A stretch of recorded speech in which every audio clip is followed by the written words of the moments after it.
जिला कुल्लू में देवी देवताओं के तीर्थ स्थानों में 20 भादों के पर्व पर हजारों श्रद्धालुओं ने पवित्र शाही स्नान किया। इस दौरान धार्मिक नगरी मणिकर्ण में भी पवित्र स्नान के लिए हजारों की संख्या में श्रद्धालुओं ने दस्तक दी। जिला कुल्लू के भुंतर में स्थित जिया संगम पर भी सुबह 4 बजे से ही श्रद्धालुओं की भीड़ जुटी रही और देवी देवताओं ने भी पवित्र संगम स्थल पर स्नान किया। 20 भादों के पवित्र स्नान को लेकर सुबह से ही जिया संगम स्थल, गड़सा, वशिष्ठ, कलाथवा, खीर गंगा सहित अन्य धार्मिक स्थलों पर लोगों का हजूम उमड़ा। वहीं लगघाटी के दड़का खलाड़ा में विशेष कार्यक्रम का भी आयोजन किया गया।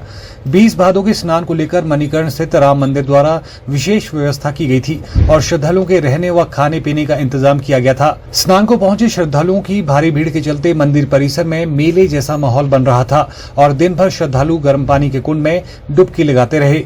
वहीं जिला कुल्लू के पवित्र नदी नालों में देवी देवताओं के प्रतिनिधियों ने भी देवता के निशान संग पवित्र स्नान किया। इस संगम स्थल पर माता पार्वती ने स्नान किया था और वरदान दिया था कि जो 20 भादों के दिन नदी में स्नान करेगा वो पूरी तरह से रोग मुक्त हो जाएगा, जिसके चलते दिन भर जिया स्थित व्यास पार्वती नदी के संगम स्थल पर स्नान के लिए श्रद्धालुओं की भीड़ उमड़ी रही। 20 भादों का त्योहार है और जगह जगह से लोग यहाँ स्नान करने के लिए आते हैं। ऐसी मान्यता है कि यहाँ पर स्नान करने से सारे चरम रोग समाप्त हो जाते हैं और यहाँ पर कई देवी देवता भी स्नान करने के लिए आते हैं। ये मान्यता है कि यहाँ पर पहाड़ों से कई जड़ी बूटियां इसमें बहकर आती हैं और जगह जगह से लोग यहाँ इसलिए नहाने के लिए आते हैं।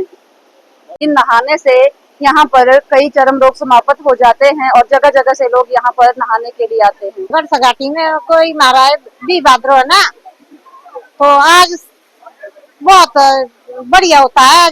यहाँ आए तो शुभकामना भी होती है, पूरी भी होती है। जिसको खिलाफला वो भी खत्म हो जाता है। 60 न्यार गुरु है तो यहाँ ये भी है, क्या बोलते हैं इनको, जोगनी भी है। तो यहाँ बड़े बड़े लोग आते हैं और तीर्थ है, बढ़िया तीर्थ है।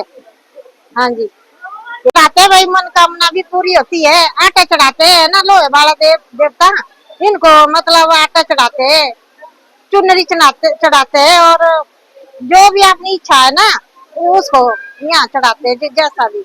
जिला कुल्लू के अंदर जो है वो हर तीर्थ के ऊपर जो है वो शाही स्नान होता है।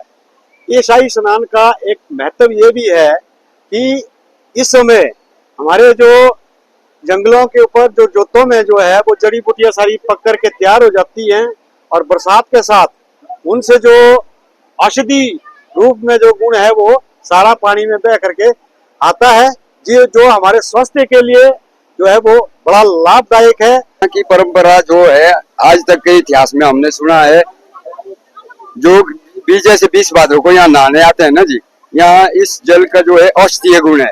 इससे कई प्रकार की जो है बीमारियां कई प्रकार की खत्म हो जाती है, चर्म रोग कोई भी।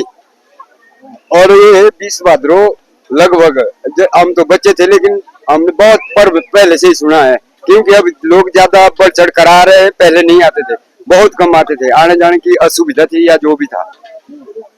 यहाँ पर जो है कि 60 न्यारगुरु मानते हम, जैसे 60 न्यारगुरु का मतलब 60 भाई होते थे वो, ठीक है जी। और वो पहले लोहे के देवते के रूप में माना गया है उनको, और आटे चढ़ाने से वो खुश होते थे। लेकिन आज मान्यता के हिसाब से या जैसे भी हम लोगों के पास कोई सुविधा बढ़िया हो गई, उससे जो है यहाँ और भी चढ़ावा चढ़ा रहे हैं और लोगों की आस्था और बढ़ गई, क्योंकि जो ये जल है ना पवित्र जल, इससे जो नहाने से यहाँ के कई प्रकार की रोग खत्म हो जाते, क्योंकि ये औषधीय गुण है। एक 20 भादों का कार्यक्रम बहुत कई सालों से चला हुआ है। यहाँ पर बहुत ऐतिहासिक दिखता है, क्योंकि यहाँ पर 20 भादों के लिए स्नान के लिए बहुत दूर दूर से आते हैं और यहाँ के जो ये झरना है, झरने से कई बीमारियां दूर हो जाती है और कई की दिल की इच्छाएं और पूरी करता देवता।